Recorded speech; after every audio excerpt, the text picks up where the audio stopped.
My. Do you see what I see? Do you see it? Do you see what I see?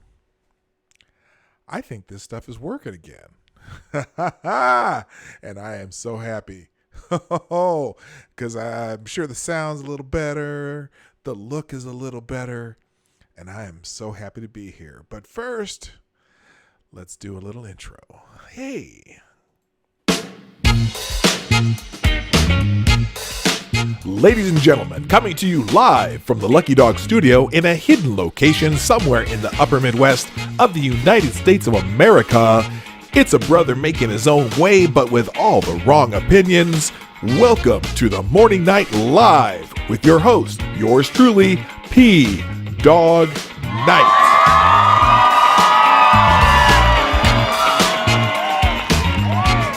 And stop the music. Good morning, everybody. Welcome to the Morning Night Live. It's me, Marty, a.k.a. Dawg Knight on the Dawg Knight channel. And I've finally replaced my microphone.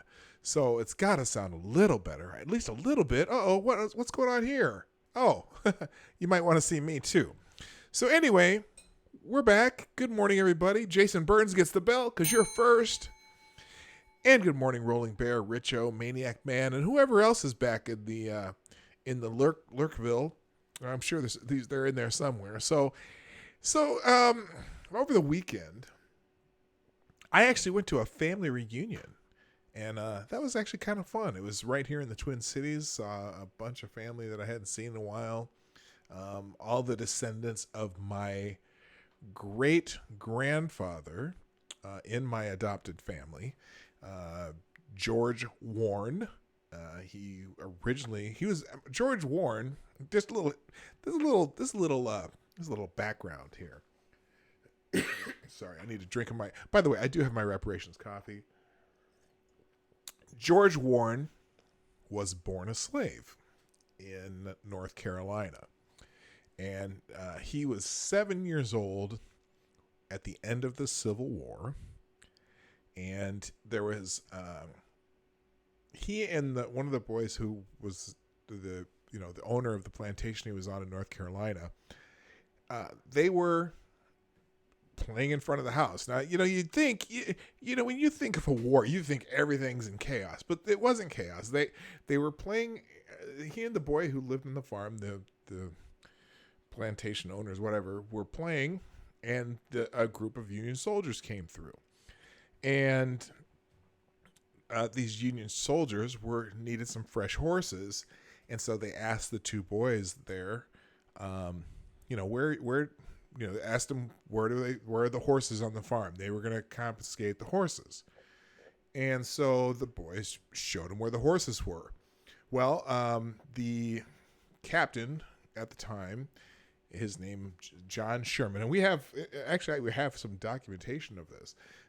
He said, well, asked the boys where their parents were, and my great grandfather George Warren didn't know, and so this John Sherman, they took my great grandfather with him for fear that the boy would be punished for showing them where the horses were. So they ended up. So he ended up going with them. He kept going with these Union troops who were headed back to Chicago. They were going to muster out and finish their tour and whatnot. This John Sherman actually later went back into the service and got up to the rank of colonel, by the way. But anyway, so my great grandfather ended up in Chicago, and then he was adopted by a family in Iowa, and ended up living in Iowa. And he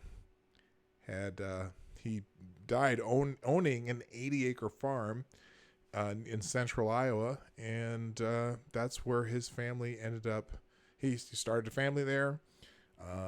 My grandmother and her brother and her two brothers were part of that family, and the family reunion was descendants of George Warren.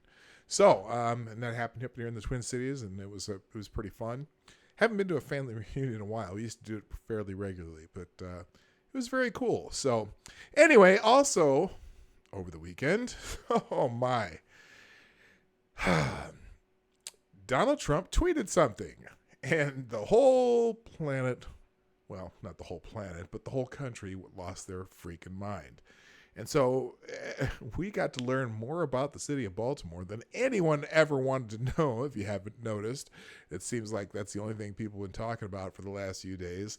So a lot of the news items I have today are related to Baltimore. A lot of the stuff, there's a couple other things going on in the world, but my God, you would think if anyone can dominate a news cycle with a tweet, it is clearly our president, Donald J. Trump. So anyway, good morning, Piccolo. Nice to have you here. And there's whoever's lurking out there. Lurk away if you'd like, or you can join us in the chat. Also, just a reminder that the Morning Night Live is brought to you by you, the viewers of the Morning Night Live. Right down there, there's an arrow that says share. You can share that out. Also, I did tweet it out this morning. If you're on Twitter, Gab, or Minds.com, my handle is the same at the down the lower end here. Excuse me, on this side, at Dawg Knight. A couple of you have already done so. Thank you, Piccolo. Oh, Piccolo just, oh no, that's something else. Thank you, Marsupial Gamer. Marsupial's asleep. Thank you for tweeting out the show this morning. Hey, we're live.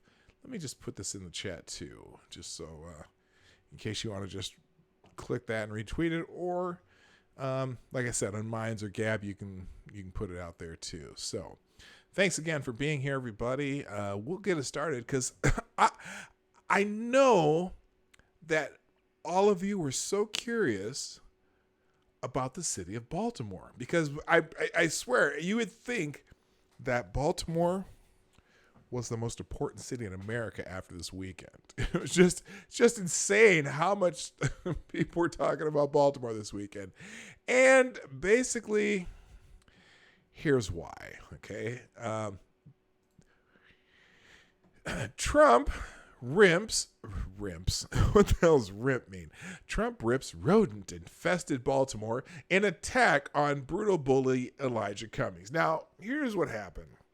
And I can't even remember how this got started, but Elijah Cummings, I'm going to even go back farther. You all know that anyone who insults Donald Trump or says anything bad about Donald Trump should just be ready for the tweet storm, okay? And so what happened is Elijah Cummings said something about Trump or tweeted something about Trump, so Trump basically tried to rip him a new asshole, which is about... Oh, wait a minute. I was supposed to be sure into that tweet thread this morning a minute ago. However, I got called to leave right away, so I'm sorry. I'll fix that. Oh, that's okay. You know, when you can, it's great. If you can't, I'm not so worried about it. But thanks for thinking about that, Big Hollow. So Trump rips rodent-infested Baltimore in attack on brutal bully Elijah Cummings. Because by Elijah Cummings, I can't remember which committee he chairs. I'm sure it'll be in this article, but here we go. Baltimore is under attack from the tweeter-in-chief. The city became collateral damage Saturday after President Trump ripped Representative Elijah Cummings as a brutal bully and blasted the state of Charm City. Now, by the way, it's funny. Someone made this point the other day that Baltimore is known as Charm City, you know, that it's because it's supposed to be so charming. No. Here's the reason why Baltimore's called Charm City. Baltimore had, in the 70s, Baltimore had just a brutal reputation as just run-down garbage city. And so they had a marketing team come out and come up with a slogan for the city of Baltimore, and they came up with Charm City. Now, the city itself probably, you know, just like every town, you have periods where things aren't great, and then they do some renewal and stuff. So there's areas of Baltimore that are really nice, but also Baltimore, if you're not aware, Baltimore is probably one of the more dangerous cities. Per capita murders are probably nearly the highest in the country. And there's a whole bunch of problems in parts of Baltimore, just like in parts of every big city. But anyway, so Trump decided to tweet about it. He said, Representative Elijah Cummings has been a brutal bully, shouting and screaming at the great men and women of Border Patrol about conditions at the southern border, when actually his Baltimore district is far worse and more dangerous, Trump posted. Cummings, he spelled wrong, district is a disgusting rat and rodent-infested mess. If he spent more time in Baltimore, maybe he could help clean up this very dangerous and filthy place. Well, that got people going, because what amazed me is how many people we found in the internet who loves the city of Baltimore. And people started tweeting out all the beautiful places they go to in Baltimore when they visit, their vacation photos, and of the beautiful library that's there, and a couple of the universities and the waterfront. But of course, when people vacation in Baltimore, they're not going to go to the bad areas. It's not like when you go to Chicago, you're going to go to Chicago to visit, Cabrini Green. You're going to go down on Michigan Avenue or downtown or the Sears Tower or whatever. So yeah, of course you're going to have some pictures of Baltimore of beautiful places. But anyway, Trump's wrath appears to have been sparked after the longtime congressman and Trump critic, whose district includes Baltimore and its suburbs, grilled acting Homeland Security Chief Kevin McAleenan. I don't know how to say that guy's name, during a committee hearing July 18th. At one point, McAleenan said he was doing his level best to handle the ongoing border crisis, and Cummings raged at him. What does that mean? What does that mean when a child is sitting in their own feces and can't take a shower? Come on, man, Cummings fumed. What's that about? None of us would what's that about? None of us would have our children in that position. They are human beings. That's not happening. Anyway, Trump's attack mirrored his criticism of Representative John Lewis in July 2017 when he called out Atlanta in Lewis's district as being in horrible shape and falling apart. He also slammed the city as crime infested. Now, a lot of people, a lot of people decided that this was a racist attack, which, anytime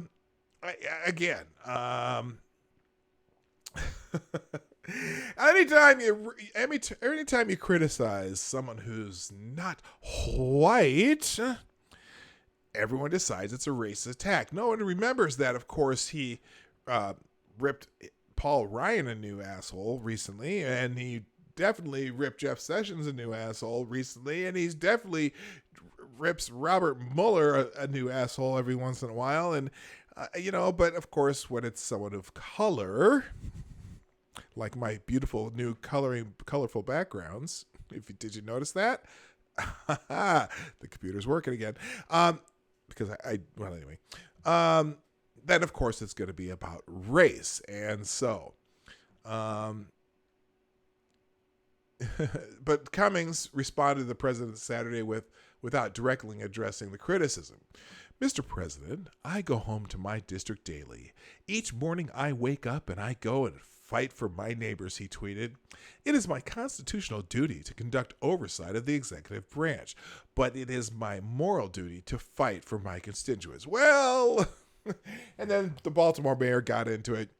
It's completely unacceptable for the political leader of our country to denigrate a vibrant American city like Baltimore. Come on, Bernard Young. And to viciously attack U.S. Representative Elijah Cummings, a patriot and a hero, he said in a statement. Mr. Trump, you are a disappointment to the people of Baltimore, our country, and to the world. Oh, really, Mr. Mayor? That's very, very interesting that you should put it that way, because before I go on, I'll say hi to Sarah. Good morning, Tyler F. Glad you're here. And I think I got everybody. Good morning, Maniac Man. Good morning, Richo. Did I say good morning to you guys already? I think I did. Okay, I did. I just don't want to leave anybody out. It's very important to me. Very important to me, because I appreciate you guys so much for being here. So, moving on, let's talk about the city of Baltimore a little bit. Baltimore does have its issues. It's some people would like to call it. Let's just say there's some problems. Okay, and the other part too is very recently, as you can see from the title of this article, Bernie Sanders blasted Baltimore as a third world country and a disgrace in his own past comments. President Trump to a torrent of criticism from Democrats. I'll skip there. A few years ago, Bernie Sanders, a candidate seeking the Democratic Party's 2020 nomination, took his own shots at Baltimore, a struggling northeast city grappling with high rates of violent crime, drug abuse, poverty, and political corruption. Anyone who took a walk. Excuse me, I'm trying to get my Bernie imitation going. Anyone who took a walk that we took around this neighborhood would not think you're in a wealthy nation, Sanders said during a visit to the city's West Baltimore section in December 2015. The Baltimore Sun reported, "You would think that they were a third world country." Yes. So apparently it's, but again, lately the big push right now, they could, let's put it this way. Okay. Right now, the Democrats know that they do not have collusion anymore. Okay. Collusion, which is not a legal term, which is synonymous for conspiracy, is off the table. Okay. They can try, but pretty much Mueller squashed that. And they think they're trying to get the old obstruction of justice, but that one's kind of fallen apart too. I mean, if you really go through the testimony, Robert Mueller specifically said that they were not in any way hampered by doing their duties as a special counsel. Now, there's also a bunch of other investigations we found out, one we knew about, but he made it clear that some of these things they couldn't talk about is because they were being investigated. Things that are not good for Democrats. So now, Democrats, and sometimes really with the help of Trump, because Trump keeps tweeting stuff, but Democrats, with the help of mostly CNN and kind of MSNBC, but CNN is really, I mean, you watch every segment of CNN uses the word racist and Trump in the same proximity. Good morning, D.I. Freighter. Nice to see you. Toasted Network, great to have you here. Yes, Toasted Network, they do still believe in collusion, but they're done. That ship has sailed. The American people are kind of just like, whatever. Okay. By the way, D.I. Freighter, who's in the chat right now, welcome to the show. And also, I just for those other people in chat, you has some cool videos. She has some cool videos of just ships going by, and I have one for you, D.I. Freighter, that I'm going to send you. So yeah, no, I'm really into that stuff, and it's kind of cool. So I have a couple I'm going to share with you sometime. Anyway, all right, let's get back to this.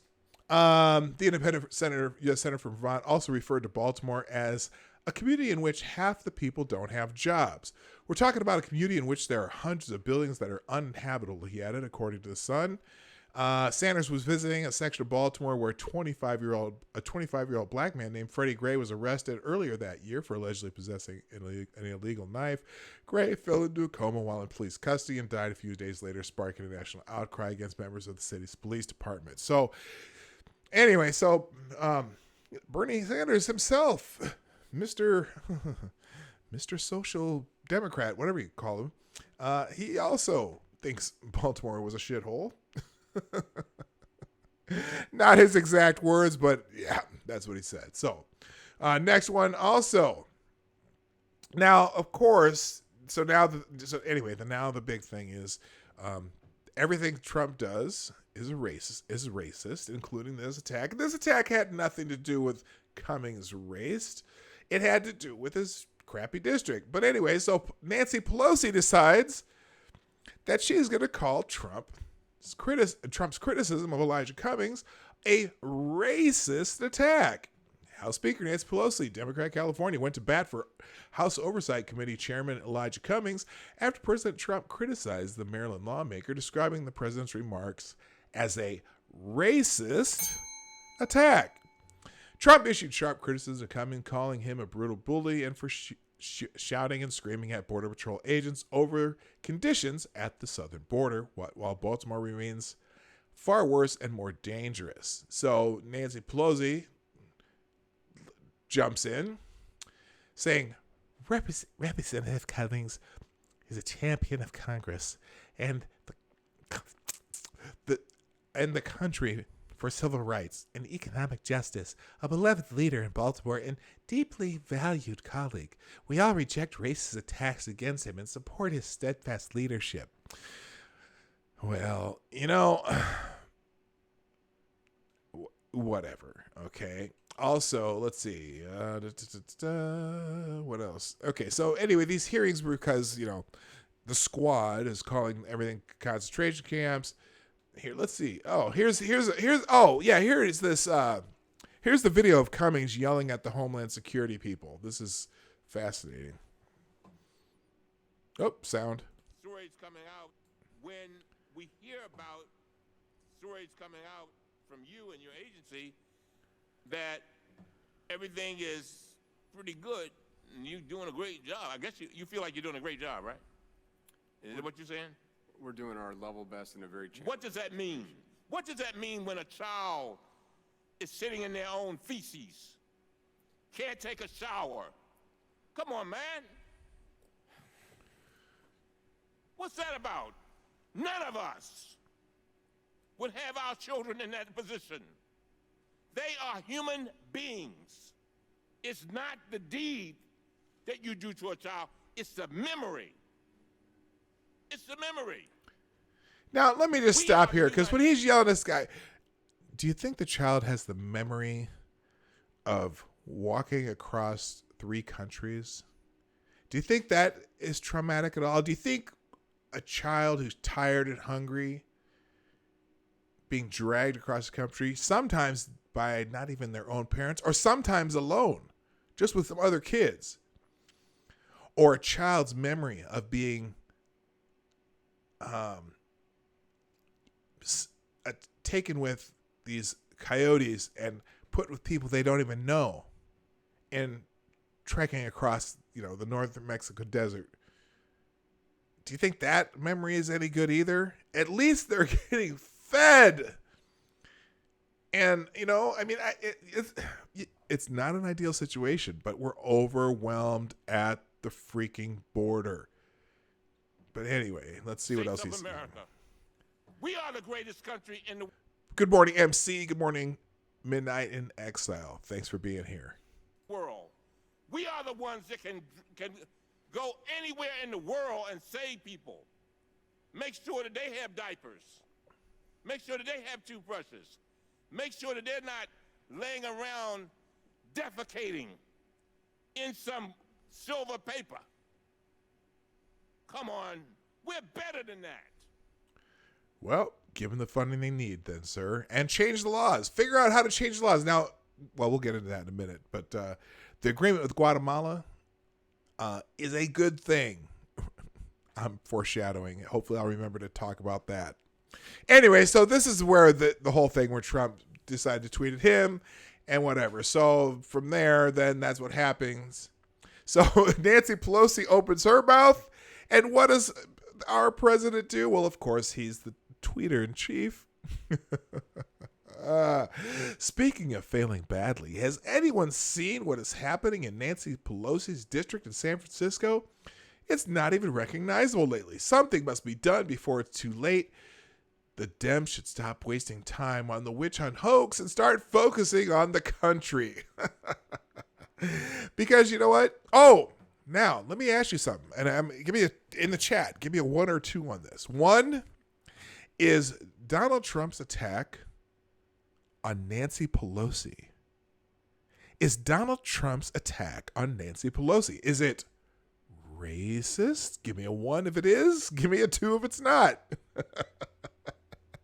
Notice nobody's complaining about his attack on Nancy Pelosi as being Race. Oh, I figured it out. I know what it is. It's not racist. It's sexist. I'm sure it's just sexist. Okay. All right. Anyway, so Donald Trump spares nobody, and but here's now CNN now. Oh, dude, good lord. He definitely hurt some feelings, people. He hurt some feelings when because apparently the word infested was in his thing. So CNN questions when Trump called Baltimore. Now CNN right now. Every person who works on CNN, I'm pretty sure this is something Zucker said. Zucker's requiring of them. Every person who comes on CNN seems to be. I think they have it in their style book that when you say the word Trump, somewhere within that sentence before or after, you must say the word racist. Okay, because they are just pushing every single person on CNN. So this is just twitchy.com. CNN, when Trump called Baltimore infested, was he talking about rats or black and brown people? Oh, isn't that precious? It's pretty clear that all we're going to be talking about today is President Trump's latest racist tweets calling our Representative Elijah Cummings for demonizing the Border Patrol while allowing his district to become a disgusting rat and rodent-infested mess. Now, let me just stop there for a second. I don't know if I need to remind people this or not. I tend to do this. But now, I'm going to also sort of chastise Trump about this because in 2015, he also made this same mistake. But the fact that parts of the city of Baltimore are shitholes, so to speak, I can't blame Representative Elijah Cummings, okay? Elijah Cummings is a congressman. He's been in Congress for 30-some years. Now, other than the fact that he's a leader in the city of Baltimore. So that's the influence he has. But the problem with the city of Baltimore has to do with the leadership in the city of Baltimore. And it's not about the president of the United States. Some people are saying, well, this is Trump's fault. Trump's been president 3 years. Why haven't you fixed it? Excuse me. But the president of the United States cannot fix Baltimore. The leadership in the city of Baltimore has to fix Baltimore, and the leadership in the city of Baltimore is garbage. Okay? Their last 3 mayors, one was indicted, one resigned, and two have resigned in disgrace of the scandals within their mayor's office.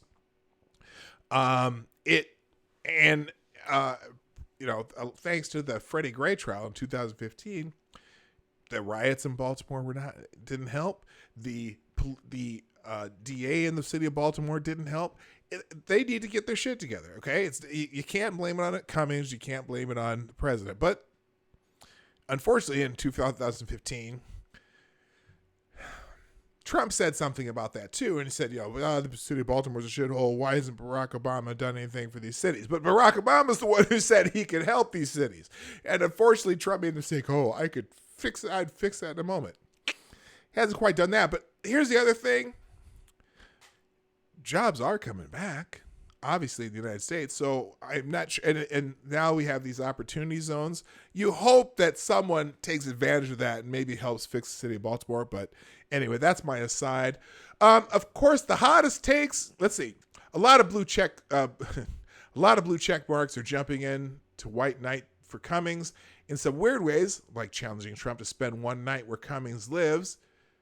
You might not last until morning, he warns. Now, that was stupid because Cummings doesn't live in the bad part of the district. Representative Cummings lives in the nice little Tony, let's just say the posh part of the district. And his district is so gerrymandered too. I mean, it's funny if you see the map. I don't think I have a map of his congressional district, but it is certainly it's gerrymandered like a mug. I'm just saying. Good morning, Rich. Sorry, Necro. Nice to see you back. Okay. Of course, the hottest takes are still warming up, but CNN managed to get right to the dog whistle portion of our outrage cycle pretty quickly, with Victor Blackwell noting that whenever Trump tweets about infestation, he's talking about black and brown people. How do I want to describe this fellow? This motherfucker cried on CNN. Oh my God. President Trump tweeted that Representative Elijah Cummings' district is a rodent-infested mess where no human being would want to live. Yeah, the people in the district don't want to live there. I'm just saying. I've been watching a lot of video of people on both sides of this, and the people who live there agree with President Trump. That's the funny thing about it. But it is Victor Blackwell's home district because he lives in the nice part of the district. Remember, this congressional district looks like kind of a big C, and then there's this little line, and then there's this big part down here, which is West Baltimore. West Baltimore is the shitty part, and then he also has this nice part of Baltimore up here. It's gerrymandered to make sure that Representative Cummings can still win the district. It was one of those districts in the federal lawsuit the Supreme Court struck down about states gerrymandering their districts. The Democrats like to talk about gerrymandering all the time, pretending that when they're in charge, they don't create these effed up districts that keep some of their people in place. But you forget that one of the states involved in that gerrymandering case was the state of Maryland, because their districts look like a weird jigsaw puzzle. Anyway, so here, listen to this fool. This morning, the president attacked another member of Congress on Twitter. This time, it's House Oversight Committee Chairman Elijah Cummings. He wrote this: Cummings' district is a disgusting, rat and rodent-infested mess. Which is true, and we will prove that in a moment. He spent more time in Baltimore. Maybe he could help clean up this very dangerous and filthy place. Which is true. It is a dangerous and filthy place. The part of the district that Cummings doesn't live in. No human being would want to live there.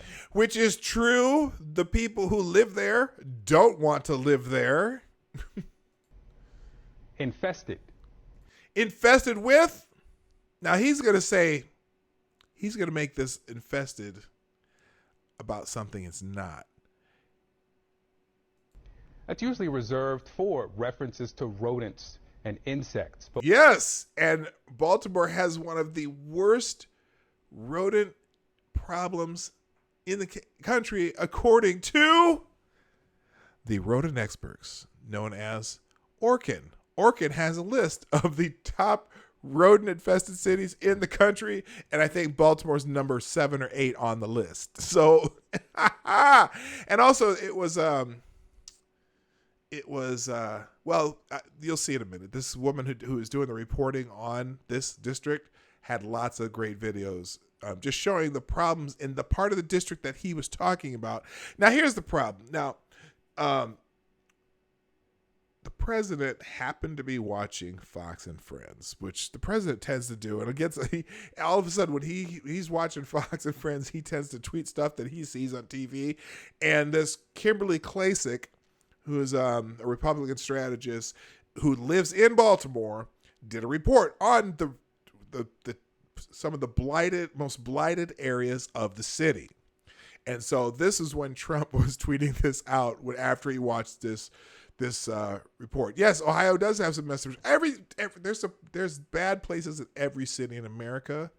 So I'm not saying that it's just Baltimore, but Baltimore just also happens to have a very high murder rate, has all kinds of other problems. But anyway, let me finish this with this dude. But we've seen the president invoke infestation to criticize lawmakers before. Oh, only just 2 weeks ago, President Trump attacked only the people of color, because this is CNN. For minority congresswomen, why don't they go back to the totally broken and crime-infested places from which they came? Reminder, 3 of them were born here. All of them are American. Infested, he says.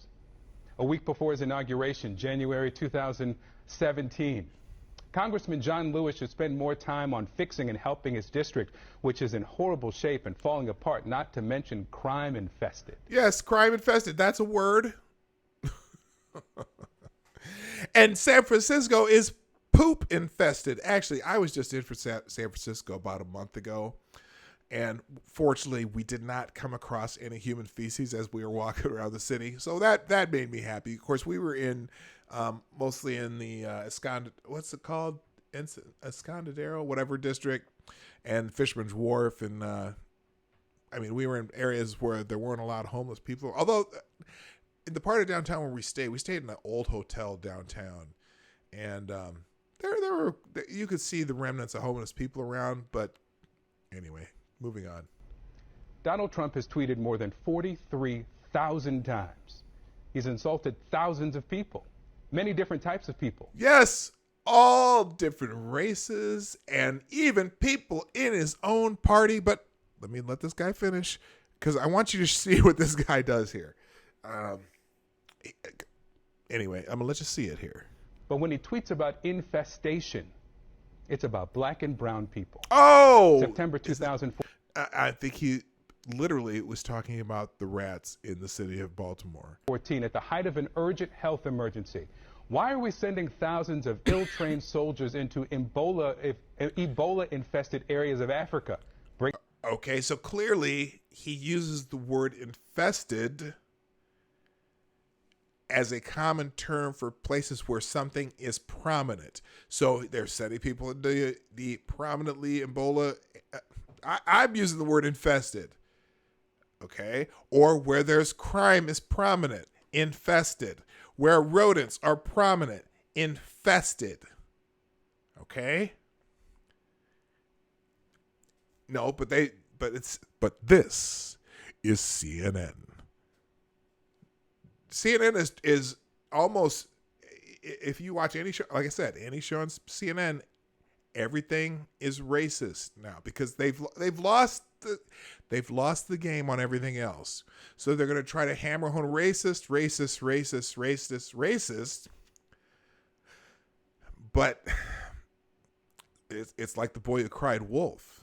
It's going to have zero effect. And in fact, if Trump is really as much of a racist as they say he is, you're never going to know it, because he used the word so much that when it's real, we might just reject it or might just ignore it. But this is not a case of it. He claps back at everyone who criticizes him. All right, let me try to finish this up real quick. Bring the plague to the U.S.? Obama is so stupid. Infested, he says. There's a revolution going on in California. So many sanctuary areas want out of this ridiculous crime-infested and breeding concept. Crime infested, where crime is prominent. I'm telling you, that's the definition of the word. Where something is prominent, where something has grown, where something... He's trying to... Man, this dude... Learn the definition of words, sir. Infested, he says. The president says about Congressman Cummings' district. He's about to cry. But you're crying over a damn tweet. Stop acting. That no human would want to live there. And the humans who live there don't want to live there. The humans who live there are wondering why the city let this area run down so bad. The humans who live there are wondering why the city let them down. The humans who live there are wondering why Congressman Lewis let them down. You know who did, Mr. President? I did. From the day I was brought home from the hospital to the day I left for college. And a lot of people I care about still do. There are challenges, no doubt. but people are proud of their community. I don't want to sound self-righteous, but people get up and go to work there. They care for their families there. They love their children who pledge allegiance to the flag, just like people who live in districts of congressmen who support you, sir. They are Americans too. We'll be right back.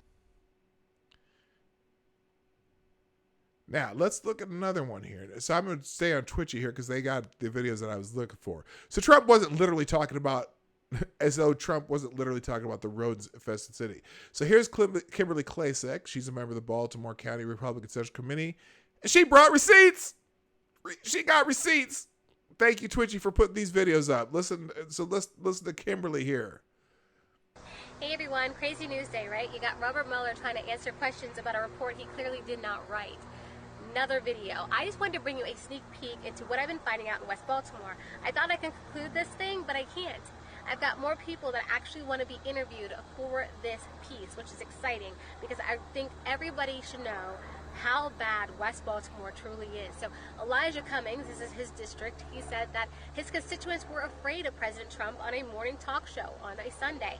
That turns out not to be the case. Not only are his constituents not afraid of Trump, they're actually on board with his immigration stance. Take a listen. So Elijah Cummings says that his constituents are more afraid of Trump. Yeah, he said they were more afraid of Trump than true in any way? Than immigration. I'm concerned for a job. I'm gonna be honest. It seems like they're not harming, the people like us. They harm the Mexicans in a way, I think, because whenever you ask for a job or try to get a job, first thing they say is Mexican job, or you can see it in every neighborhood, in every area. The Mexicans got all the work. Now, if you can't hear what he's saying there, what he's saying is that, when people who want to get day jobs, day worker jobs, and he's out there looking for, they're out there, they pull up and they hire all the Mexicans because they can pay them under the table. Good morning, Longfish. I've never seen you. Longfish 61. I've never seen you here. I welcome you to the Morning Night Live. You may have been here before, but this is the first time I noticed, so welcome. Anyway, also, here's another one. So, residents called 311 in hopes the city would come and help with trash removal. No response. So you called 311 to have it removed? Yep, and they wouldn't do it. So this whole alley was loaded right here. So we put it in that. We had to move it. Sheesh. Yeah, we had and to y'all live right next to this. I know. Terrible. So they can't get the city to come pick up trash. I don't think she's got a couple more here. We'll just do a couple more. So this is one she did on the row houses. On this side. 8 blocks in West Baltimore is currently using a water system hooked to the fire hydrants. Somebody said that they don't have running water, right, because something happened. So they just running water from the water thing, where the fire hydrant is. As far as the water system, I just want to talk about that a little bit. Do you know of anything or even know why there seems to be tubing coming up from underground connected to the fire hydrants? No, I really don't. That just happened in the last couple of days because it wasn't like that. And the water's muddy. It's like muddy water. It's the pipes. It's the pipes. So if you didn't catch that, so the water system is not working in this area of Baltimore. So they hooked up to they got hoses running from the fire hydrants hooked up to a just a makeshift water system in this area. Pipes are so old, they haven't been fixing anything. And like I said, just found out all this money's supposed to go into the city. They don't fix nothing. That's why all these sinkholes been happening. And God forbid if a sinkhole happened right here. Right. God forbid. The whole neighborhood just going down. The whole neighborhood just going down. Because when we have to get our water fixed, we have to pay out of pocket to get our water fixed. The city not going to come fix nothing. They're not going to come do nothing. And like I said, these slum landlords around here don't want to do nothing to these houses, but they want their money on time. Right. And the government, if you owe taxes for the house, the land that the house sit on, they want their money. They're not going to tell you, oh, you can pay me next month and all that stuff. They're not going to do that. They want their money. So why they can't support us like we support them? If you had one message to get out there to, just officials or anyone that can make a difference that's in public office, not even a specific person, but anyone in public office, what would be your message to them? Help us, because we're helping y'all. Y'all want our votes. Y'all want us to write Congress. Y'all want us to do this and do this. Y'all need to help us.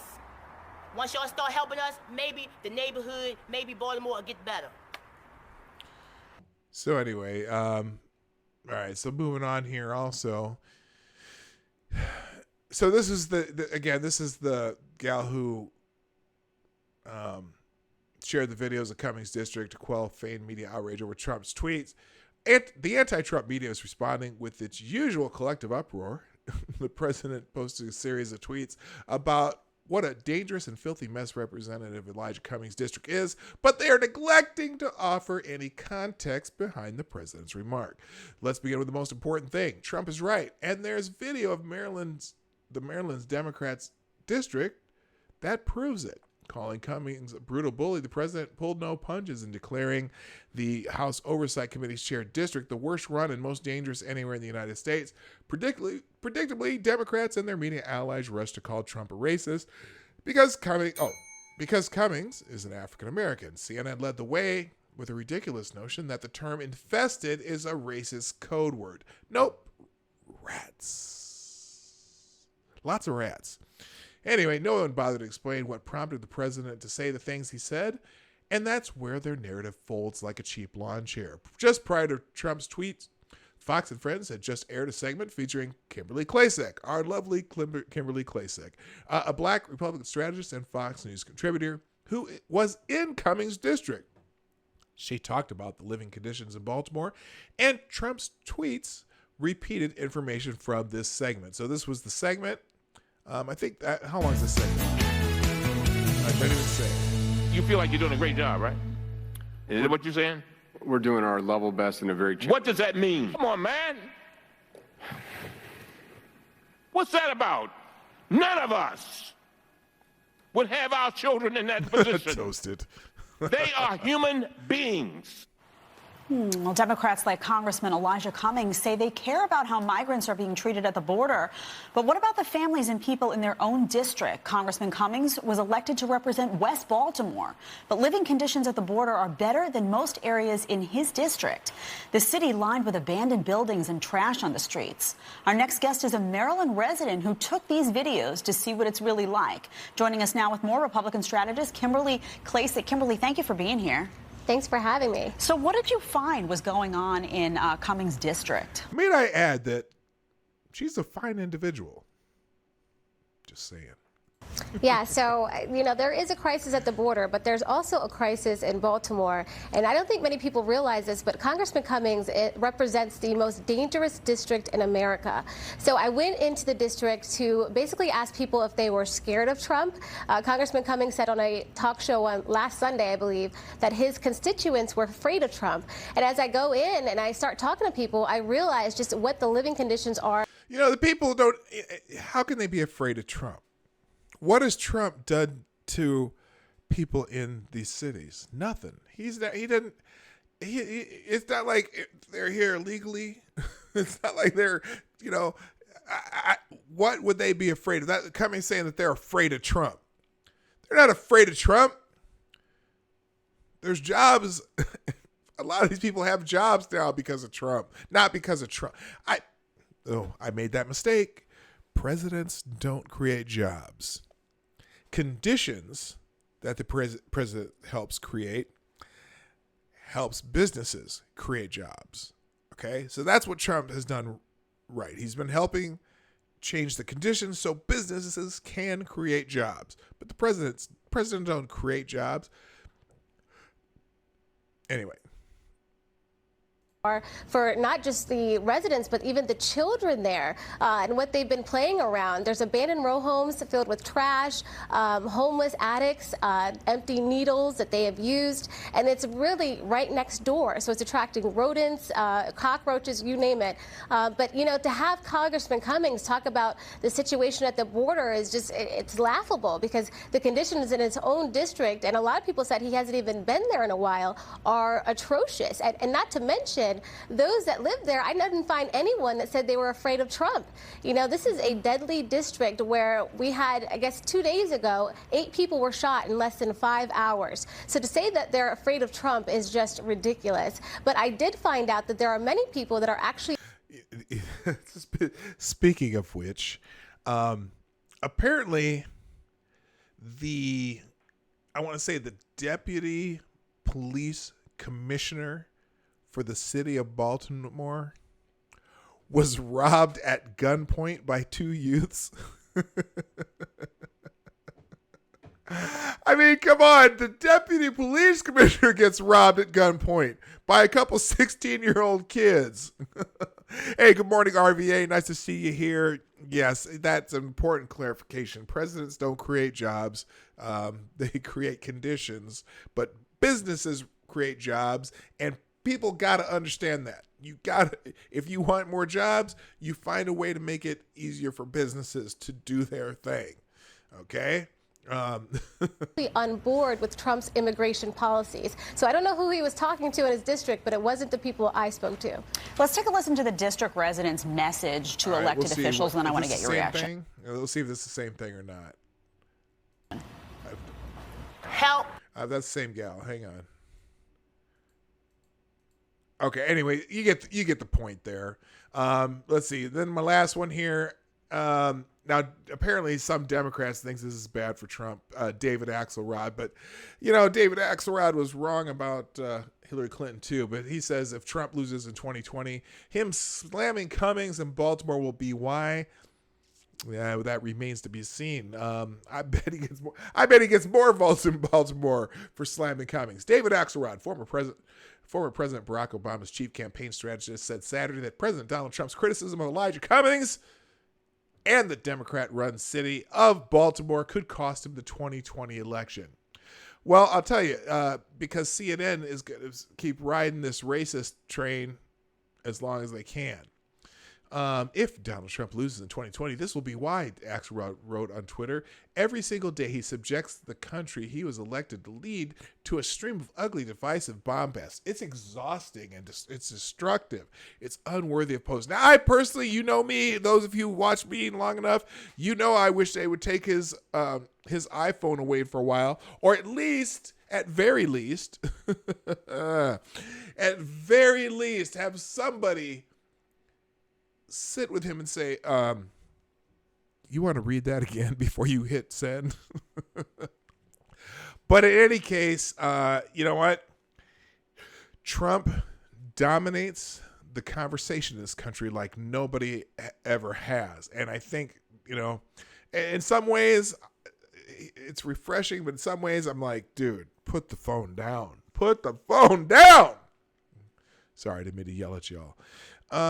Let's see here. But yeah, anyway, so Axelrod thinks it's going to hurt him. I personally don't.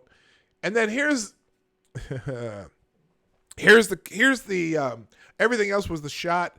Here's the chaser. Baltimore Sun calls Trump a rat over tweets, but they themselves called out the city rat problem. The Baltimore Sun editorial board published an op-ed. Oh, their op-ed was brutal. But the Baltimore Sun editorial board published an op-ed Saturday calling President Donald Trump a rat and condemned him for attacking African-American members of Congress. The Sun's editorial board published an opinion piece titled, "Better to have a few rats than to be one." They were talking about President Trump. The article comes after Trump tweeted about Baltimore's rodent problem Saturday morning and called out Maryland Democratic Representative Elijah Cummings' district specifically for being a disgusting rat and rodent infested mess, which he specifically said, rat and rodent infested. It's not hard to see what's going on here. The op-ed reads, Cummings has been a thorn in this president's side, and Mr. Trump sees attacking. And again, here they go again. This is and Mr. Trump sees attacking African American members of Congress as good politics. No, he attacks anyone who attacks him. He responds to everyone who attacks him, sometimes to his detriment, but still. Yeah, I saw him say de Blasio. Yes, I did see that, Sarah. But anyway, let's ignore now because it's Democrats' fault and Orange Man bad. So look, this is you can't really tell here. This is a rat control map of Baltimore. Let's see if you can see this. Rats are as much a part of Charm City as crabs doused in Old Bay seasoning and spread across picnic tables in July, writes Mark Puente. But rodent complaints have dropped since fiscal year 2016. Check out this story featuring Baltimore. So this is showing you rat infestation areas, and that's kind of mirrors Cummings District. Anyway, all right, enough of that. Let's see what I got here. Oops. Ooh, I clicked the wrong one. So let's get into a couple other news items. I just found this one fascinating, and this one came out of the Ace of Spades blog. Apparently, when tree planting actually damages ecosystems. Hello, straight Sith male. Good to see you. This is a story. Tree planting has been widely promoted as a solution to climate change because plants absorb the climate-warming gases from the Earth's atmosphere as they grow. World leaders have already committed to restoring 350 million hectares of forest by 2030. And recent reports suggested reforesting 1 billion hectares of land could store a massive 205 gigatons of carbon, 2/3 of all the carbon released in the atmosphere since the Industrial Revolution. But there's a little part down here where more trees isn't the answer. Increasing the tree cover in savanna and grassland can mean plant and animal species which prefer open, well-lit environments are pushed out. Studies in South Africa, Australia, and Brazil indicate that unique biodiversity is lost as tree cover increases. This is because adding trees can alter how these grassy ecosystem functions. More trees means fires are less likely, but regular fire removes vegetation that shades ground layer plants. Not only do herbivores like zebra and antelope that feed on grass have less to eat, but more trees may also increase their risk of being eaten as predators have more cover. More trees can also reduce the amount of water in streams and rivers. As a result of humans suppressing wildfires in the Brazilian savannas, tree cover increased and the amount of rain reaching the ground shrank. One study found that in grasslands, shrubland, and cropland worldwide where forests were created, streams shrank by 52% and 13% of all streams dried up completely for at least a year. So it's interesting. Yeah, they're just the solutions sometimes can solutions aren't always solutions. I'm going to put this article in. It's an interesting article. I'm not going to read it all. I'll put it in the chat real quick, but if you want to read that, but it's fascinating. The planet has a natural ability to heal itself. It's an amazing thing. And, like I've said often, during my lifetime, there's been at least 9 different times where the world should have ended for some reason or another, and the entire world should have starved because of overpopulation. And every time I hear the doomsday things, I think, could it be just another one of those things? Remember the ozone layer was supposed to kill the world off in the mid-90s, and that ozone layer started closing up by itself. The scientists couldn't figure out why. And that's when we started hearing about global warming again. So, but yeah, sometimes the solutions you think of aren't necessarily helping. And the world's been getting greener and greener as the carbon has been increasing in the atmosphere. It's kind of weird how that happens. So I don't know. I personally think that the world can sometimes do things on its own. Good morning, Evil One. Good morning, Blind Press. Nice to have you here. All right. I'm going to move on because I'm running out of time and I got to do Twitter trends. Now, what did I do? Oh, this is did you ever heard of you've heard of secondhand smoke, right? Well, someone here wrote an article about secondhand drinking. Secondhand drinking is the public health problem you've probably never heard of. Secondhand drinking, but you know what? I get their point when you read the article. But here's the thing, and I'll just get to the point here. Using U.S. National Survey data from 2015, researchers found that each year, 1 in 5 American adults, which is an estimated 53 million people, experience harm because of someone else's drinking.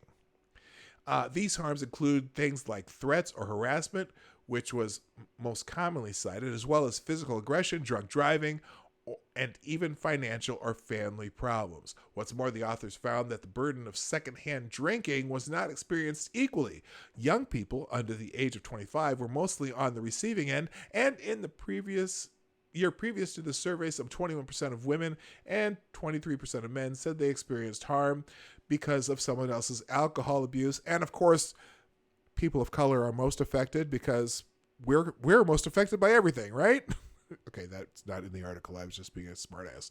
Anyway, so yeah, for men, this harm was usually from a stranger and resulted in ruined property, vandalism, or physical aggression. But for women, the drinkers tended to be a family member, causing financial issues or problems in the house. The authors of the study concluded that their findings substantiate previous research documenting the considerable risk for women from heavy, often male drinkers in the household, and for men from drinkers outside their family. So, of course, it's all because of men, but anyway, I digress. But yeah, interesting way to put it. I was thinking, did I get too close to, did I get too close to that drunk? Am I starting to feel drunk now? But that's, secondhand drinking. That's the new thing we're going to start hearing about.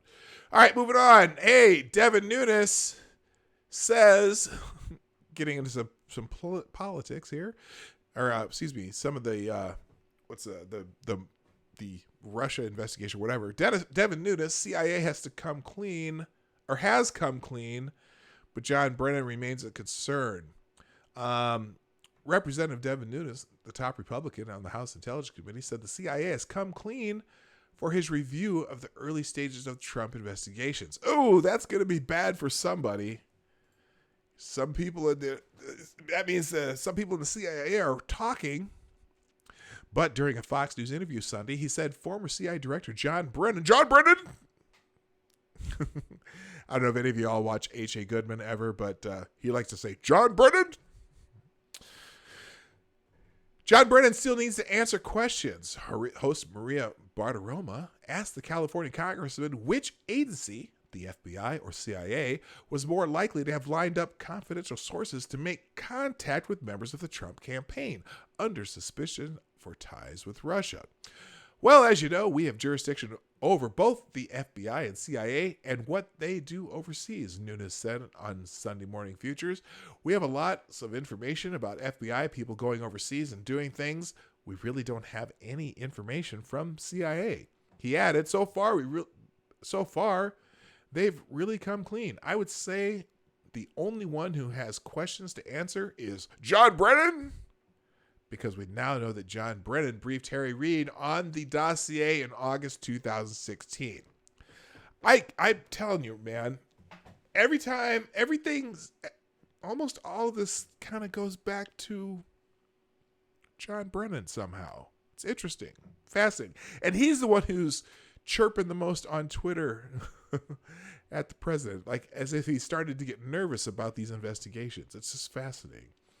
At the same time, he never briefed me or Paul Ryan, who was the Speaker of the House at the time. So he talked to Harry Reid, who was the Senate Majority Leader at the time, or was he the Minority Leader in 2016? I think he was, whatever. But he briefed Harry Reid, but he didn't brief Paul Ryan and Nunes, who was the chairman of the House Intelligence Committee at the time. The dossier put together by British ex-spy Christopher Steele contained a litany of unverified claims about President Trump's ties to Russia and was used extensively in Foreign Intelligence Surveillance Act applications before the Foreign Intelligence Surveillance Court to justify surveillance of former Trump campaign associate Carter Page, who still hasn't been charged with anything. That's amazing. I mean, they had all these warrants and started spying on Carter Page, and Carter Page, nothing. Clean. Nothing. They got nothing on him. Anyway, if most of you have been paying attention, should know about most of that. But anyway, John Brennan's starting to get nervous. He's nervous. It's like, is Mom Spaghetti? What's that thing? What's that song? Lose Yourself. Oh man, we talked about these Hong Kong protests last week. Apparently, this Hong Kong protest and march stretched for 6 kilometers, which is about 4 miles. Isn't it? Is that right? 10K is 6.6 miles, so 6 kilometers would be about, roughly 3 to 4 miles of protest. Organizers only granted permission to hold rally at Charter Garden, but protesters began marching and spread out. A huge protest in Hong Kong. Calm has returned to Hong Kong, which will wake once again on Monday morning to pick up the pieces of a fractured city. The organizers of today's protest, Vitas Lu Wing Hong, whose application was limited to a sit-in at Charter Garden, says 11,000 people joined the gathering at its peak. He adds police led participants to march shortly after the sit-in began. He also claimed there were 10,000 protest marches along different routes, none of which exceeded the upper limit for a lawful assembly of 30 people. And so there was a big... they were kind of brutalizing the protesters. It looks like they moved...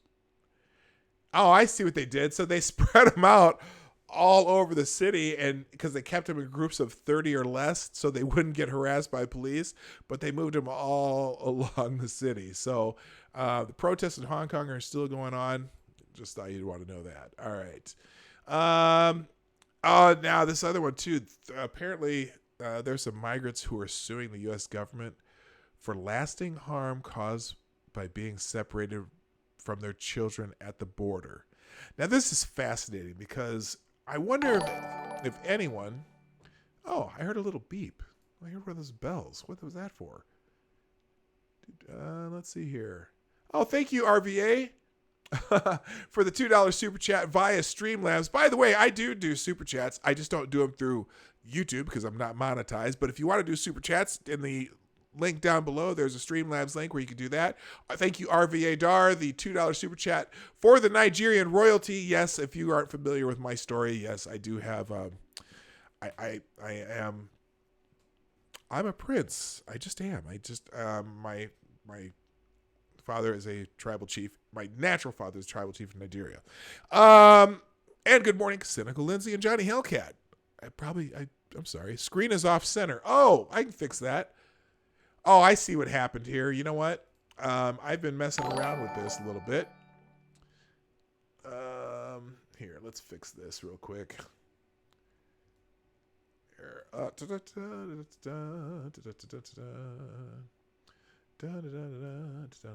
Give me one moment and I'll fix the screen. And let's try. Bang, there you go. All right. Oh, that went way off though. Okay, let me fix this again. Now. What the hell's going on here? There we go. All right. Anyway, so these 3 migrant dads are suing the government. 3 fathers who were separated from their young children when they tried to migrate to the U.S. Migrate? Wait a minute. Hold up. Migrate. That's an interesting way to put it, CNN. You mean when they crossed the border illegally? 3 fathers who were separated from their young children when they tried to migrate to the U.S. want millions of dollars in compensation from the U.S. government for the toll the months of separation took on their families. Their children cry at night after border separation. Oh my goodness. The Southern Poverty Law Center, of course, and law firm Covington and Burlington filed administrative claims Thursday seeking damages from the U.S. government on behalf of 3 men who were separated from their children at the border. The separation caused lasting harm for the families, the advocacy group, and law firm said in a news release. The filings describe the children who cry in the night, refuse to eat, and are fearful of going out, and the parents struggling with guilt and anxiety. Okay, fascinating. Well, to be fair, their parents should be struggling with guilt and anxiety. They chose to jeopardize their children's, she says, well-being, their children's lives to flout our laws. Thousands of children, parents, and entire families will suffer the rest of their lives as a result of this administration's intentionally cruel family separations, said Michelle LaPointe, senior supervising attorney for the SPLC. These claims are seeking $3 million in compensation per person, or a total of $6 million per separated family, the SPLC told CNN. If the government does not respond to the claims within 6 months, the fathers can go on to sue the government in federal court. Yeah, like they say here, that's not really how it works. At least that's not how it's supposed to work. Lots of people responding, nope, I broke the law and the consequences caused me distress. Give me money. I guess we need to compensate everyone in the U.S. separated from the family due to being incarcerated. Crime does pay after all. Maybe the parents should be convicted for abuse for committing a crime that made their family suffer on top of the actual crime. I don't know. It'll be interesting to see if this goes anywhere. But yeah, that's pretty stupid if you ask me. Anyway. By the way, real quick, I missed this here. Oh, by the way, welcome, Longfish61. You're as a subscriber. I appreciate you subscribing now that you're here. Hopefully you'll have fun with us when we're here on days. Good morning, Functional. How you doing? Nice to see you, brother. All right. Moving on. Let's see. I'll do a couple more, and then I'm going to get into Twitter trends. I had a whole bunch these days. I maybe come back to tomorrow. Oh! The economy grew at 2.1% in the second quarter as recovery hits record length. Now, I think the recovery began, it says it began in, okay, hang on. The economy grew at a 2.1 annualized rate in the second quarter, the Bureau of Economic Analysis reported Thursday morning in a preliminary report on gross domestic product. Forecasters had expected GDP growth to slow from 3.1% in the first quarter to slightly below the 2% mark. The Trump administration has promised sustained 3% annual growth. With the growth recorded in the second quarter, the economy recovery has now hit the 10-year mark. Which, that includes Barack Obama's presidency. I won't deny that. It clearly came back a little stronger when Trump became president, but, is what it is. With the growth recorded in the second quarter, the economy recovery has now hit the 10-year mark. It began in June 2009 by the National Bureau of Economic Research reckoning. It is also the longest recovery in U.S. history, eclipsing the 1991 to 2001 recovery by 1 month as of July. And notice, so remember back in maybe you don't, some of you not even old enough to remember this, but I remember when there was a very minor recession during George H.W. Bush's presidency. And part of the reason he did not get reelected, one, he made a little tax issue problem where he raised some taxes, and after he promised no new taxes, read my lips, no new taxes. But the thing was, they made it sound like that this recession, it was a minor recession late in his presidency, started correcting itself in 1991. But the entire election cycle of 1992, when Bill Clinton was running against George H.W. Bush, was talking about the Bush recession, which had already began its recovery during the last year of the Bush presidency. But he still lost. But the economy continued to recover during Bill Clinton's presidency. And actually, except for that minor recession, the recovery actually began during the Reagan presidency. Approximately a year into the Reagan presidency, from 1980, roughly 84, all the way into 2001, with a minor recession in the middle of the Bush's term, the first Bush 41. But anyway, the National Bureau of Economic Research has to count that. So then there's a new recovery. That was from 1991 to 2001. And now we've had 10 years of recovery now, and it seems to be going strong, and hopefully it will continue. But you know what? Cycles, people. There are cycles. And so I wouldn't be shocked if there was a minor slowdown, but we'll see, Like I said, it's not about, I don't think it's about presidents, but if the conditions remain correct, business will continue to thrive and create jobs, and things will go well. Anyway, good morning, Dawg. How you doing? And did I say hi to Evil One yet? I think I did, but I'm going to say hi anyway. Hi again, Evil One. All right, enough of that. Let's see. What's this one? Oh, yeah. Oh, by the way, John Ratcliffe is going to be replacing Dan Coats. Or at least that's who Trump wants to appoint. Representative John Ratcliffe will replace Dan Coats as President Trump's Director of National Intelligence.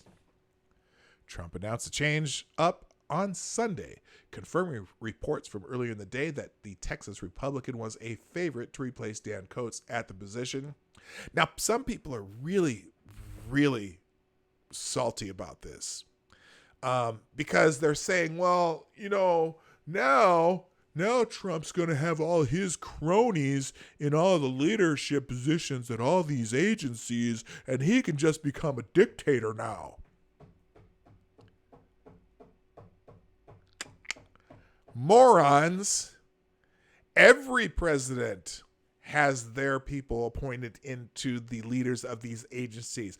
Dan Coats was appointed as one of Trump's leaders at these agencies.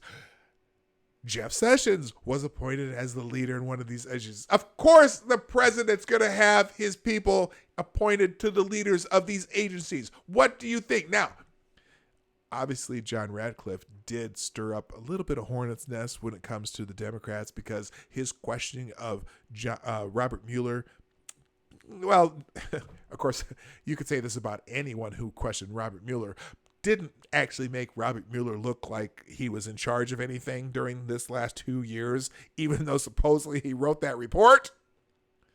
But you know what? Now the president can put his people, he's the president of the United States, and the president of the United States' job is to fill the leadership positions in the executive branch. So they're, of course, going to be his people. And I'm hoping that these his people, what was those words he was using during the campaign? What was the word? What was the phrase? Drain the swamp. And obviously we're finding out that a good part of the swamp happens to be within the intelligence community. Not that, and this is not saying that the rank and file people who do the job every day in the FBI, CIA, whatever, all those alphabet agencies, 17 agencies. The rank and file people probably are very hardworking people. I'm sure some of them are embarrassed by some of the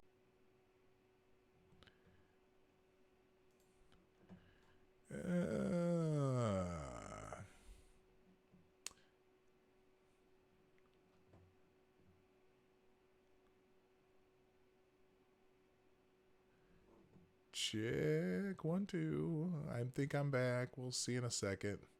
Gosh darn it.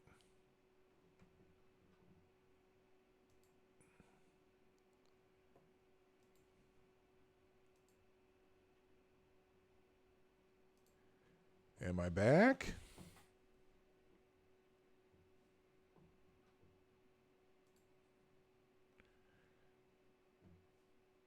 All right.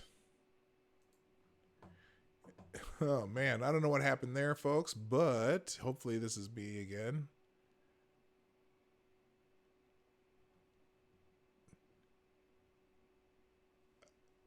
Whoa. Okay. I think I'm back. All right. Sounds good. All right. So had a little technical difficulty there. Actually hit a button that I shouldn't have hit, and I shut the whole damn thing down.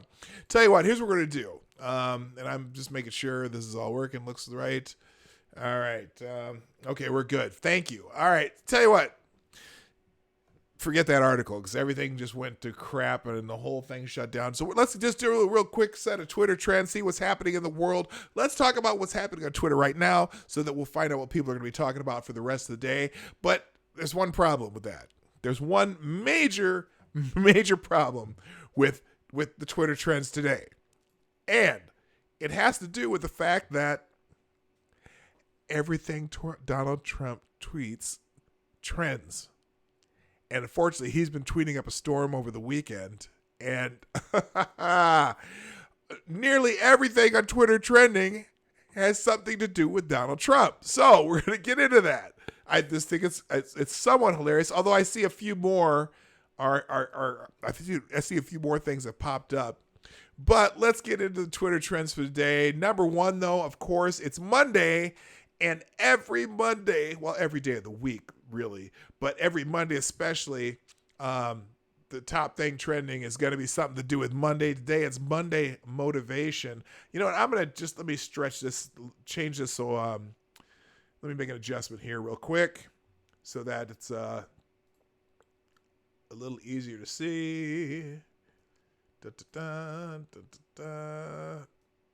that didn't work. Holy crap. What did I do there? I can't do this anyway, so hang on. Shit. Let's just fix this. Let's do that and adjust the size.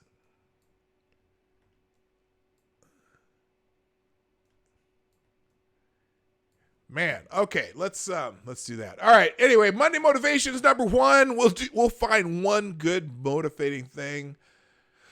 On Sunday, oh Lord, someone complained about Donald Trump uttering the word California.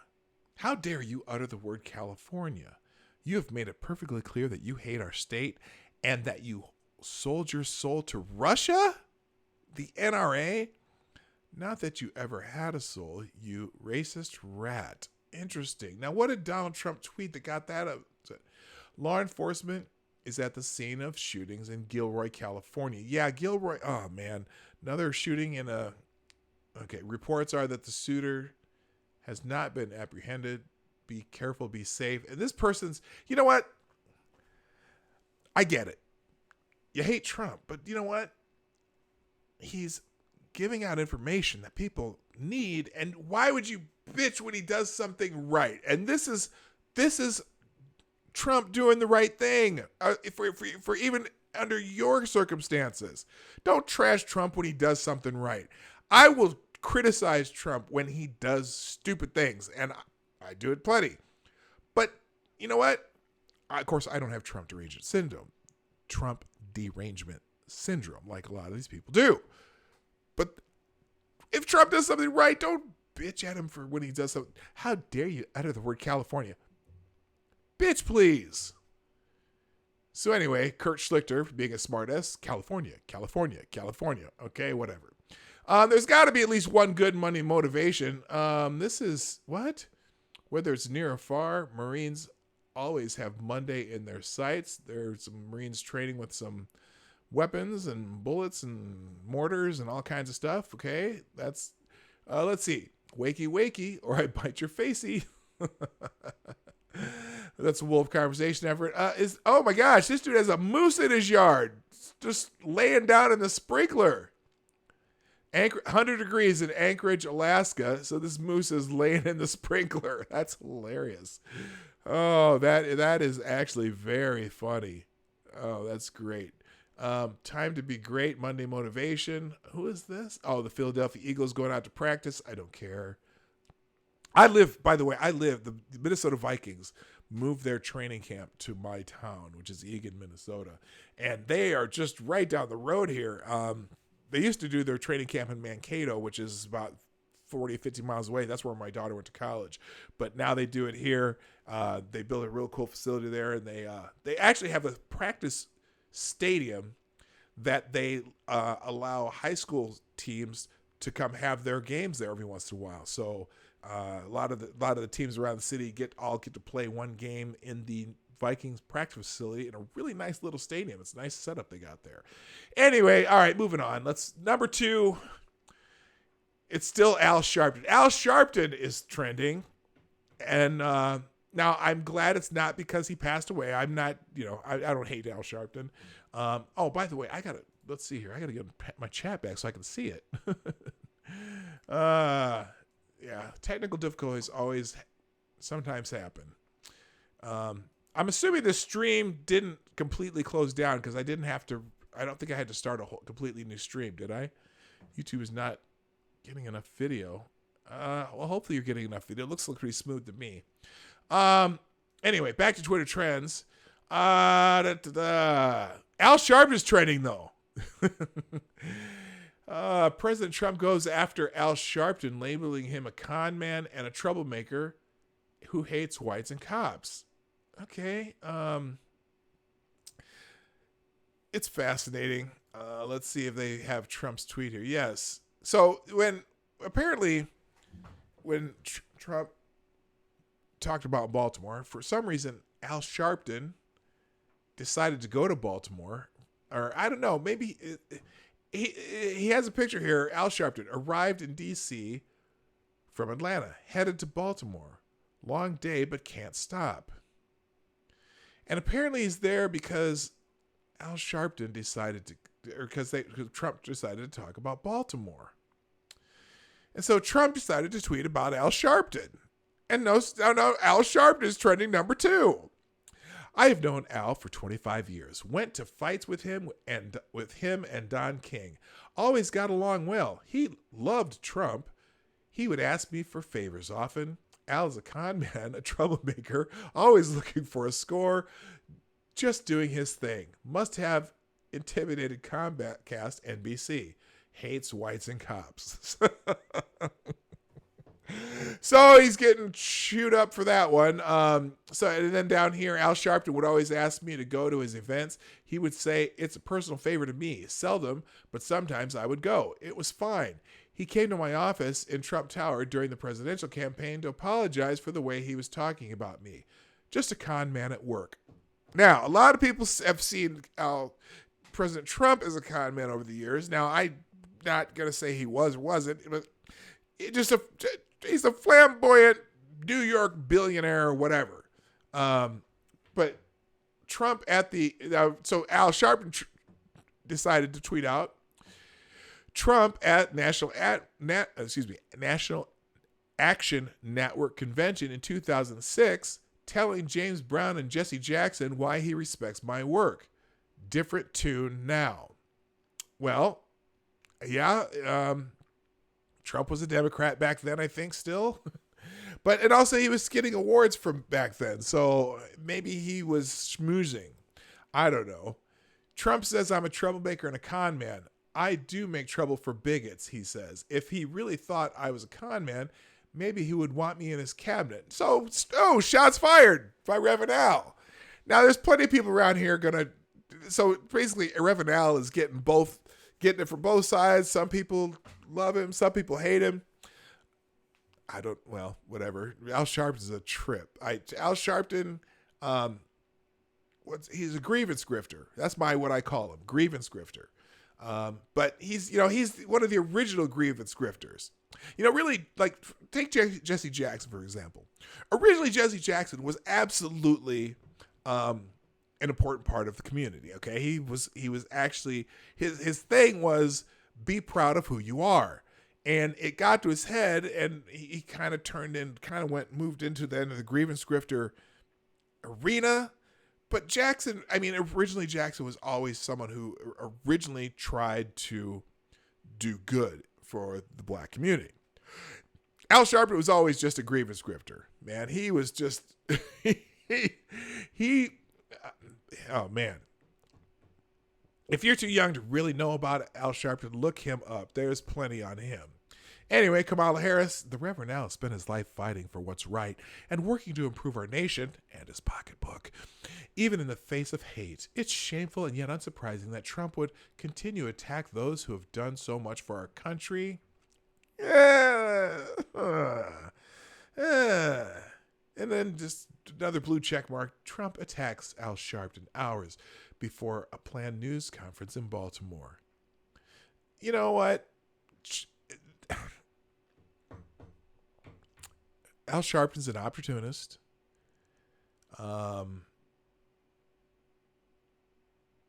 President tweets about Al Sharpton coming to Baltimore today. He'll be joined by former Maryland Lieutenant Governor Michael Steele at 9:30 this morning. I don't know why. Al Sharpton's trip may have already been planned. I don't know. But, Michael Steele's not a fan of Trump either. Although I don't think Michael Steele says things bad about Trump. I don't know.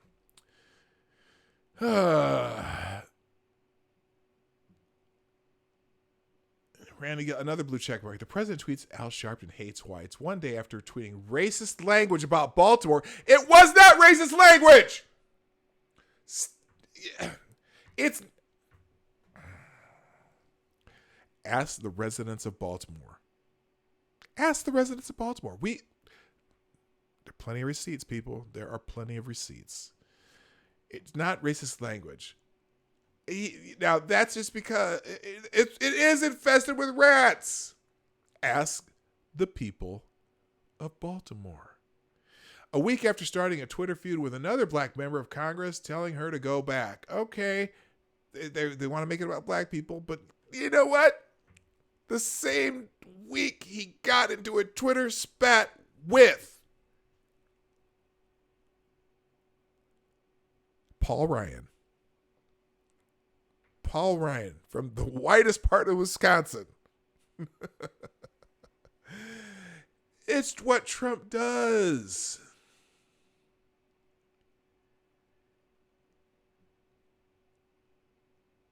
Oh, good Lord. A few months ago, Reverend Al Sharpton told me he sees Donald Trump's sons at his favorite cigar spot and always tells them this. I speak to them and all that. He said, I have no problem being cordial, but your daddy is a racist. Oh, words. Yep, we're going to have another stupid round of Is This Racism? Mass shooting at Gilroy last night and Trump wakes up attacking Al Sharpton. Well, he also, obviously, we just read a tweet about him talking about Gilroy too. Let's just move beyond this because I can't do it. I cannot do it. Cannot do it. Number 3, Monday Thoughts. Number 4, Monday Morning. We're skipping those. Slack is number 5. What does Slack mean? Journalism Twitter when Slack is down. Does anyone know what Slack is? On a mission to make your working life simpler, more pleasant, more productive. Need help? Does anyone use Slack? I don't know. Apparently it died. Let's pour it out for Slack. What is Slack? What does Slack do? Does anyone use Slack? Tell me in the comments. I'm going to skip it because I don't know what Slack is. Apparently people are bummed out when Slack goes down though.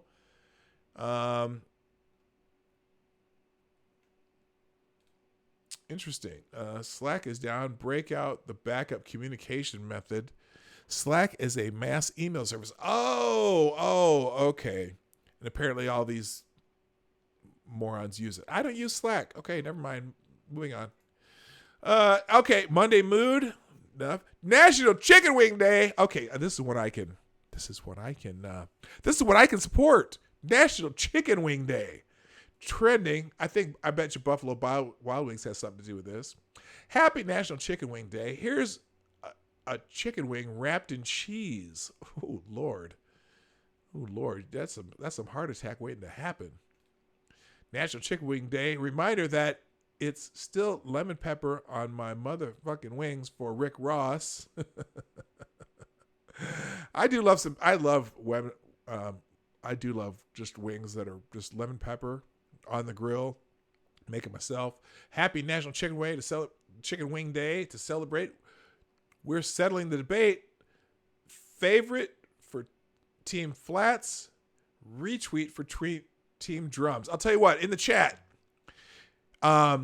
let's see what the debate in the chat is.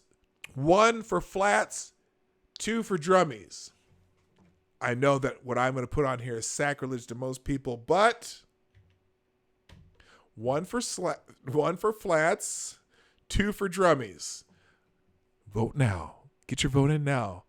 National Chicken Wing Day. Me celebrating every chicken joint.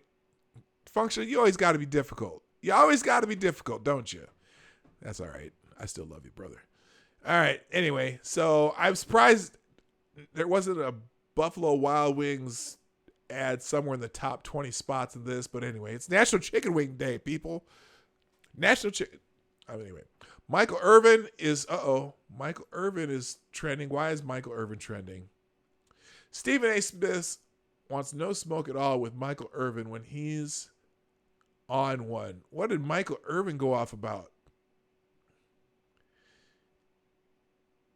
Okay, let's hear Michael Irvin's rant here real quick. I don't know what this is about, but so if I'm gonna give it to you, I'm gonna here. You're missing the point. It ain't just dollars, it's egos that rises the billionaire to the billionaire. Yes, they got the money. That's why they went and bought the team. And the one thing they want to do more than anything is strut around the other billionaires and say, I beat you. Zeke can give him a title to go tell Robert Kraft, I beat you, to go tell all the owners. That's the most. Okay.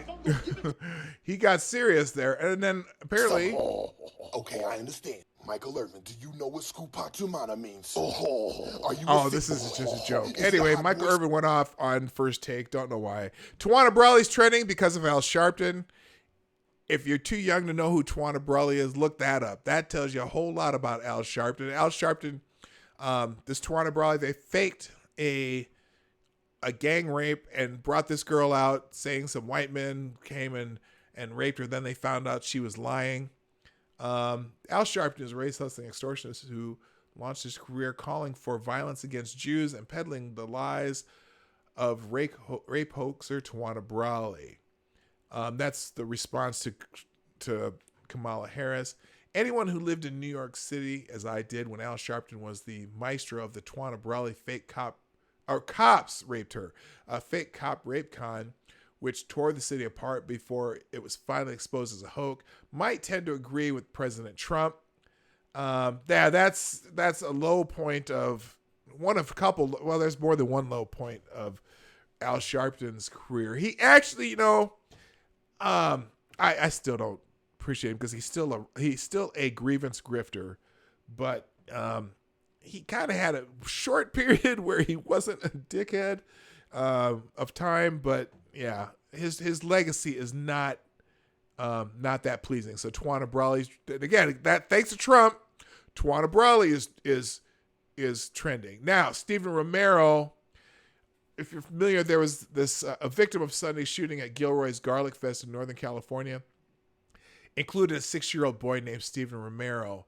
This is sad, man. I don't know what this dude, I'm sure they'll find out at some point why this guy went on a rampage at this garlic festival.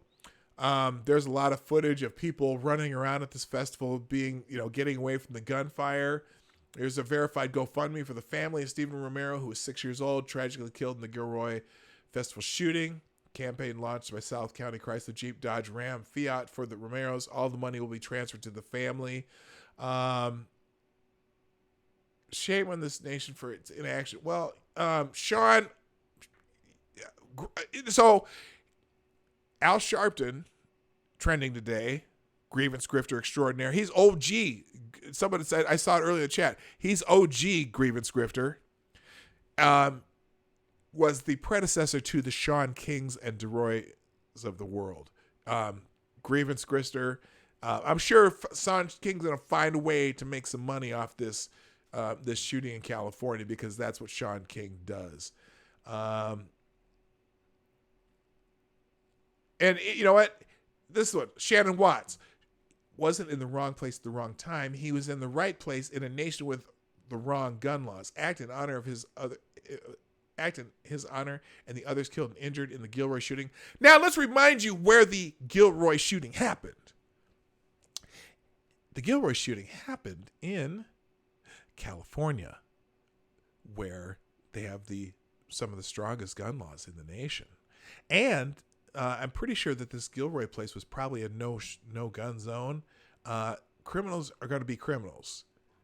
You can have all the gun laws you want, but I don't know. I don't know what the solution is. You can try and ban guns in this country, but guess what? That means you're going to have to change the Constitution.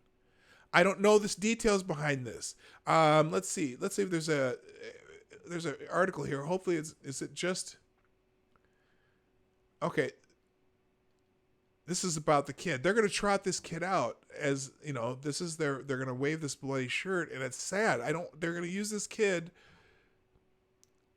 Maybe, you know what? I don't even know. They're going to trot this kid out. What's ground zero? I'm moving on. I'm just moving on because it's really sad to me, man. Ground zero, lawyers representing election integrity advocates filed a federal lawsuit accusing Georgia election officials of destroying evidence that was ground zero for establishing hacking, unauthorized access, and potential manipulation of election results. Bullshit. That woman lost. This is all, I'm sure. Let's see what else here. Trump claims without evidence to an audience that includes 9/11 first responders. I was down here at ground zero also, but I'm not considering myself as a first responder. But I was down there. I spent a lot of time down there with you. Who knows? Ground zero is like, I don't know why ground zero is specifically trending, because there's 8 different things that say ground zero. Usually you'd think it was because Trump tweeted it, something about ground zero. First elected official to raise the air quality at ground zero as a major concern in the immediate aftermath of the terrorist attack was Nadler? Not a single Democrat expected at the 9/11 compensation fund signing ceremony at the White House. Okay, so he is signing the bill, 9/11 compensation fund that got delayed because of Rand Paul. I can't remember why Rand Paul did that. I don't know. So the ground zero is trending. Who knows why? I'm not gonna. I only have a few minutes left here, so I gotta keep moving. Don King is still trending because of Reverend Al and Trump. Reverend Al is trending. Hate whites and cops trending. Medicare Advantage is trending also. I don't know why, the existence of Medicare Advantage plans is not an argument for preserving health insurance corporations. It's actually an argument for replacing them with a strengthened traditional Medicare system in order to prevent Medicare from being built and weakened. You know what? There's a great video, and I know Kraut from Kraut and Tea fame has kind of fallen off the map and is kind of a pariah, so to speak. But Kraut did a fantastic video about how healthcare in the United States, how an incredible challenge it would be to do any kind of, people talk about Medicare for all, like that's the new gold standard. That's what's going to save our healthcare system. Right now, 90% of Americans are covered for health care. We're just in a very vast country, but I would watch Kraut and T's video. In fact, I might bring that one out tomorrow. It's a pretty good video talking about the differences between the government health systems in different countries and how it would be these politicians have no idea what they're talking about when it comes to trying to implement either a single payer or government run healthcare system. And they have no idea the cost that they're talking about. And it's probably not going to happen. Dawg, Rand Paul did it because there are strict rules on how you go about cleanup. It involves full body protection with respirator. No one did that. Okay, so, okay. I thought it had something to do with the zero cost rule. Anyway, so people talk about Medicare Advantage. I don't know. Anything else? Tiny Desk concert, King Elijah, that's a football player. That's not Elijah Cummings. And Pfizer are trending. So that's just, they're going to merge with the generic drug maker Mylan. So who knows if that's going to help bring drug prices down. I don't know. I'm always concerned when there's mergers if that helps or hurts a business, but that's it. But hey, you know what? I gotta call it a day because I didn't realize how far I'd gone over. Sorry about the glitch earlier. I was clicking around buttons and I hit my power button by accident, so I had to repower up. Hopefully I got back fast enough. But hey, most of all, thank you all for being here. I am so happy to have you all here today. Like always, I appreciate you coming in. And for the new people like Longfish and D.I. Freighter and a couple of people, I'm so glad you made it to the Morning Night Live. I hope you're here with us again. Some of my friends who I haven't spent a whole lot of time with, Functional, I'm glad you're back. I'm glad a bunch of you who don't get here as often as you'd like or can or whatever, I'm glad you're here. And those of you who are lurking in the background, hey, thank you so much for being here. We're here Monday through Friday, 10 a.m. Eastern, 9 o'clock Central, 2 p.m. GMT for those who are other parts of the world who use GMT. And just a reminder before you head out, make sure if you come back and watch the beginning of the show, if you missed the beginning, watch at the beginning and hit the share button because I'm trying to grow this channel. It's growing slowly. Happy about that. Getting new people here every day, it seems like, so that's awesome. But tell your friends, tell your neighbors, tell your people in your other favorite streams. If you like the other streams and you like my stream, there's a good chance they will like my stream too. And also, I've got some videos coming out soon. You'll see those in a bit. Also, if you'd like to support the channel, you can do that through the Streamlabs link down below where it's through PayPal. I'd use that for everything. I just use the Streamlabs link. If you want to help the show out, that's great. If you don't, just come and show up, hit the like button before you leave and all that stuff. So anyway, thank you so much for being here. My name is P. Dawg Knight. And I'm out of here. Have a fantastic Monday. See you later. Bye.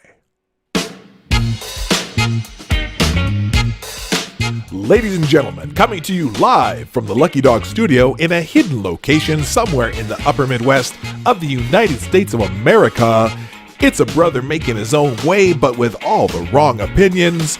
Welcome to the Morning Night Live with your host, yours truly, P. Dawg Knight.